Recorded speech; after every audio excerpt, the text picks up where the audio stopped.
Alors en fait, on va vous présenter une démarche qui s'inscrit dans le cadre d'une préfiguration de plan local d'urbanisme intercommunal. Donc préfiguration, parce qu'en fait, l'idée sur ce territoire, c'était de commencer à donner à voir aux élus le contenu et la procédure d'un PLU intercommunal pour finalement se donner les moyens à la fin de cette démarche d'engager ou non, se mettre en posture de décider d'engager ou non un PLU intercommunal. Je m'attarde juste un peu sur le contexte parce que la démarche était intéressante. Donc la communauté de communes de Bièvre-Est est relativement récente, 93 il me semble, en intégrant notamment assez récemment la commune de Bévenay. On constatait des dynamiques qui témoignaient d'une forte volonté du territoire à travailler déjà collectivement avec un certain nombre de prises de compétences nouvelles, l'élaboration d'un projet de territoire, l'élaboration d'un PLH facultatif. Donc voilà des démarches qui allaient dans le bon sens. Des communes encore peu couvertes par des PLU, finalement 8 seulement sur les 14, et un certain nombre de PLU de première génération, donc la question de la maîtrise de l'enveloppe urbaine était encore différente. Dans le contexte également, l'approbation en 2012 du SCOT de la région grenobloise et le contexte législatif rénové et mouvant encore et toujours, avec notamment les lois Grenelle et Allure.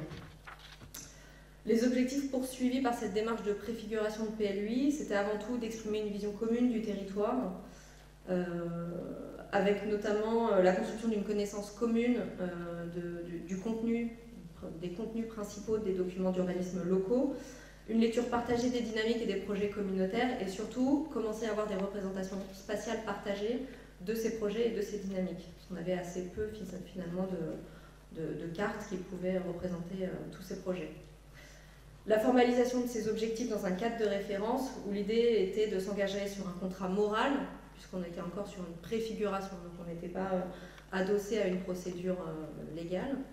Et puis l'objectif final, c'était bien de se mettre en posture de décider de l'engagement ou non d'un plan local d'urbanisme intercommunal. Je pense que ça y est, on est sur la bonne voie. Voilà. Je vais peut-être... On a combien de temps ? 10 petites minutes. Il n'y aura pas de pause. D'accord. Juste, c'était un schéma pour représenter, en fait, l'objectif, c'était bien de lire tous les projets à travers les différents prismes, les différents échelons, en partant des projets des communes, en passant par le filtre des projets de territoire, des documents cadres avec le SCOT et les autres documents supracommunautaires, et de tout ça, en faire une préfiguration de PLU intercommunal. Je passe assez rapidement. Sur le calendrier de la démarche, je ne vais pas non plus m'attarder, je vais juste vous dire que ce qu'on va vous présenter, en fait, ça s'inscrit dans cette période-là, c'est-à-dire que en identifiant des enjeux, les élus sont arrivés à identifier des défis pour le territoire, mais avant de s'engager sur la poursuite de ces défis, ils ont souhaité quand même mesurer l'impact réglementaire de l'inscription de tels objectifs dans un document formel de type PLUI. Donc l'idée, voilà, on s'engage à être vertueux en matière de maîtrise des enveloppes urbanisables, mais très concrètement, ça veut dire quoi pour nous, élus, sur nos communes et dans l'application de nos documents d'urbanisme. Et donc voilà, on s'est concentré sur la maîtrise de l'enveloppe urbanisable. La première étape, c'était de comprendre les règles du SCOT. Je ne vais peut-être pas refaire tout le calcul, mais finalement, ce qu'on sait, une fois qu'on a la règle du SCOT, c'est que la commune et le territoire, du coup, sait combien de logements il a à construire pour répondre aux orientations du SCOT. On sait quelle est la proportion entre l'habitat plus consommateur d'espace de type pavillonnaire et l'habitat plus compact de type collectif et assimilé. Et on sait quelle surface maximale on peut y consacrer. Ça, c'est le SCOT qui nous dit ça par type de commune, par type de territoire. Et sur le territoire de Bièvre-Est, pour construire les 1472 logements à l'horizon de 12 ans, donc 12 ans finalement c'est un horizon de 2 PLH, on voit qu'en appliquant les dispositions du SCOT, il faudrait dégager au maximum 123 hectares. À partir de là, on ne sait toujours pas quel est le gisement foncier dont on dispose et le potentiel de logement qui correspond. Et on ne connaît pas vraiment la réalité de la rétention foncière, puisque le SCOT de fait définit un coefficient de rétention foncière de 1,5. Mais finalement, on s'est rendu compte que ce coefficient, selon les territoires, il n'avait pas forcément de sens, et notamment sur le territoire de Bièvre-Est, où on se retrouve avec quand même de très grandes propriétés et une rétention foncière assez particulière. La mise initiale, finalement, c'est qu'on a autant de gisements fonciers que d'approches. On a pu voir à travers, à 3 occasions, qu'on a 3 gisements fonciers. Donc, dans le cadre du PLH, on identifiait environ 100 hectares. Et finalement, cette démarche-là, c'est une approche assez sensible qui partait surtout de la connaissance locale et de la volonté des propriétaires et des élus. Donc, on était sur une approche peut-être assez réaliste de ce qui pouvait sortir et à quelle échéance. Mais finalement, on ne prenait pas du tout en compte les possibilités offertes par le document d'urbanisme en vigueur. C'est-à-dire que sur une commune, on pouvait identifier 3 hectares qui étaient, dont leur urbanisation était probable à plus ou moins court terme, mais finalement, on avait peut-être à côté encore 10 hectares de zones U ou AU qui n'avaient pas été comptabilisés. Donc ça pose la question des projets un petit peu surprises qu'on n'avait pas prévus. Voilà. L'autre occasion, c'était dans le cadre de la préfiguration du PLUI, où on s'est concentré sur les parcelles libres en zone d'extension uniquement. C'était déjà pour se rendre compte du potentiel en zone d'extension qui était déjà important, et c'était sans compter sur le potentiel dans les zones urbaines. Et enfin, une approche par le Conseil général qui, lui, est totalement optimisée, puisqu'il comptait toutes les zones en zone d'extension et en zone urbaine, même les secteurs assez petits, et là on est sur une vision vraiment très optimisée. La position du comité de pilotage suite à ces constats, c'était d'essayer de définir une méthode commune et équitable pour identifier ce gisement foncier, et puis pour commencer à intégrer des critères pour redéfinir les enveloppes urbanisables pour répondre aux objectifs du SCOT. On a fait donc un exercice hors sol finalement, sur 3 communes tests qui se sont désignées volontaires. Une commune qui était en cours d'adoption de son PLU qui est venue témoigner de la méthode qu'elle a utilisée, une commune qui était en POS et une commune qui était en PLU, mais c'était un PLU de première génération parce qu'il avait déjà quelques années. Cette méthode a commencé par un premier temps d'identification un petit peu en chambre du potentiel foncier dégagé dans les documents d'urbanisme en vigueur, avec l'identification des parcelles non bâties en zone U et AU, et l'identification des parcelles bâties de grande taille, donc supérieure à 3000 m². Et ça, finalement, c'est une règle issue du SCOT de la région grenobloise. Suite à ça, les communes ont ajusté ce premier potentiel foncier en identifiant les parcelles qui étaient déjà construites ou les projets qui étaient en cours.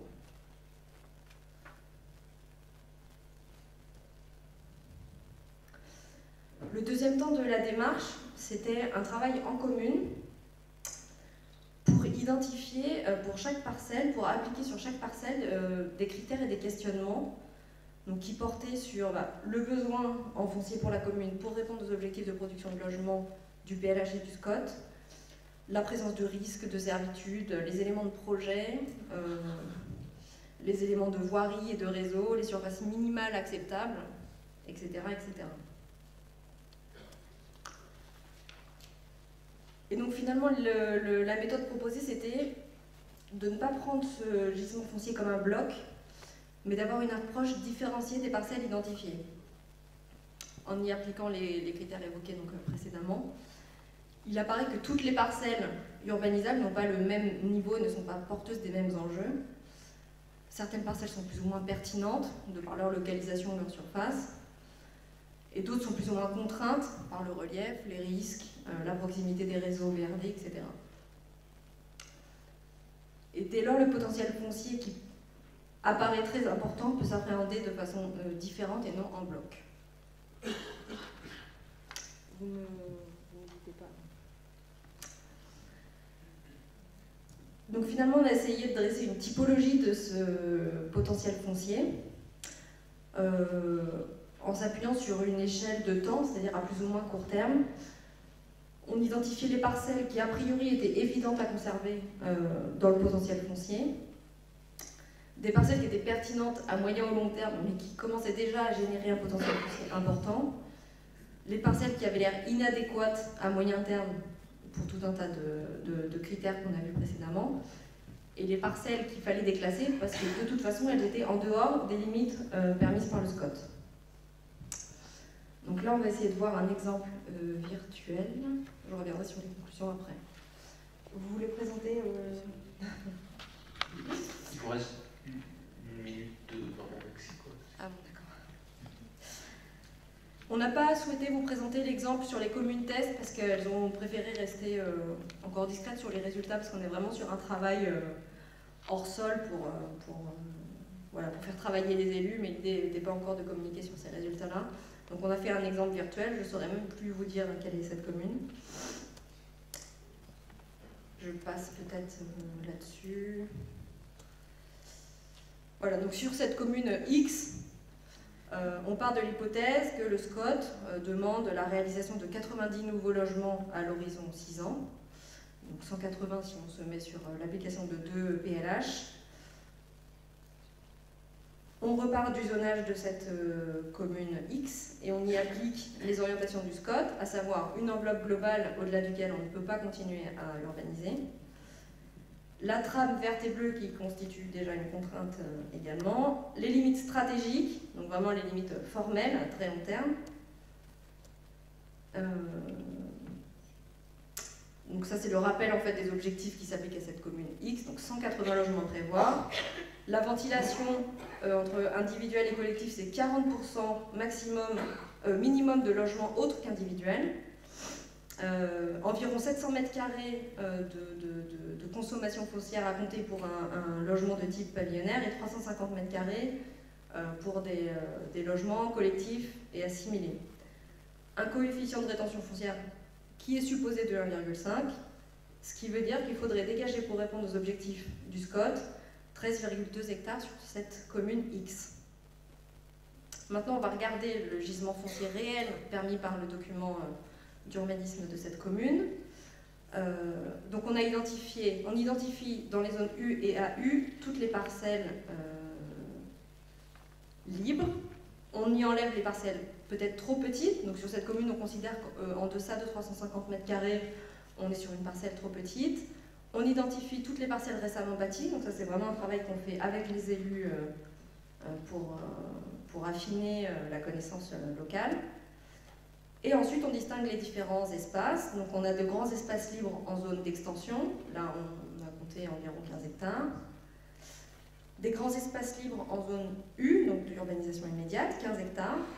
Mais on a également, de façon plus ponctuelle, des espaces bâtis, des espaces à bâtir, qui restent encore importants, puisque là, dans notre exemple, ils représentent quand même 6 hectares. Pardon.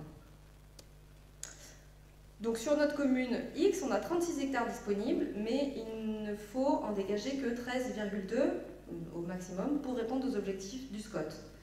Donc la question qu'on s'est posée et qui se pose dans beaucoup de communes, et notamment sur les communes du territoire de Bièvre-Est, c'est comment est-ce qu'on peut appréhender une réduction aussi massive de 2/3 des espaces urbanisables ou potentiellement urbanisables. Donc deux angles possibles un petit peu caricaturaux, l'abstraction du zonage actuel, c'est-à-dire voilà, on fait table rase du projet précédent et on élabore un projet en affectant de façon un petit peu arbitraire, en partant du centre-bourg, et puis on identifie 13 hectares. L'autre angle, c'est d'appréhender le foncier disponible au regard des caractéristiques locales et des contraintes de tout type, qu'il s'agisse des risques, des servitudes, des équipements, de la localisation des usages actuels, etc., des projets, et de donner du sens à cette obligation en fonction des besoins et des contraintes spécifiques à la commune. Donc on revient sur notre grille. C'est une grille qui a été testée donc, sur 2 communes du territoire de Bièvre-Est, les communes de Chalon et de Trelonde. Si on revient sur notre exemple virtuel et qu'on fait cette analyse de la dureté du gisement foncier, donc on constate que là on est sur un secteur qui est en extension immédiate du centre-bourg. Là on a déjà une opération en cours. Et ici, on a des parcelles qui sont dans le tissu urbanisé et qui sont équipées. On a tous les équipements, les réseaux qui arrivent à proximité. Ensuite, on a un deuxième type de parcelles. Là, on est sur des espaces libres, mais sur lesquels il n'y a pas de projet ni public ni privé. Là, on est sur un grand tènement, mais qui est retenu par son propriétaire depuis plus de 20 ans. Des espaces libres, mais qui sont actuellement cultivés. De grands espaces qui posent la question de l'assainissement, puisque l'assainissement collectif n'arrive pas et qu'on est sur un secteur de pente avec des infiltrations contraintes. Un autre tènement foncier important, mais sur lequel l'activité agricole fonctionne bien. Et enfin, un secteur qui, lui, est totalement en dehors de l'enveloppe urbanisable permise par le SCOT. Donc on voit qu'on a déjà 4 types de foncier, alors qu'on partait initialement de 36 hectares comme un bloc. Ah oui, vite, pardon. Donc voilà, vous avez 9 hectares de parcelles de type 1, 8 hectares de parcelles de type 2, 10 de parcelles de type 3 et 3 hectares qui seraient à déclasser parce que de toute façon on est en dehors des limites du SCOT. Plus 6 hectares qui sont à compter puisqu'elles sont ponctuelles dans le tissu urbanisé. Donc le scénario 1, si on intègre les parcelles les plus pertinentes plus ces parcelles résiduelles, on obtient un potentiel de 15 hectares. Le scénario 2, on intègre les parcelles de type 1 et de type 2, on atteint 23 hectares. Et le scénario 3, on intègre les parcelles de type 1, 2 et 3, on atteint 33 hectares. Et enfin, tout le potentiel foncier, on revient à nos 36 hectares. Voilà, donc ça c'est un exemple virtuel et c'est un exemple qu'on a utilisé sur les 2 communes de Chabon et de Colombes. Alors si je reviens à mes conclusions, je suis obligée de revenir comme ça, je suis un peu désolée. Voilà, donc les premières conclusions, c'est qu'appréhender de façon distincte le foncier n'est pas du tout porteur des mêmes enjeux, qu'il y a un travail important d'identification des surfaces utiles pour le développement à court ou moyen terme. Il y a encore beaucoup d'écarts, même sur les hypothèses les plus restreintes, entre les objectifs du SCOT et le potentiel foncier qui est dégagé dans les communes.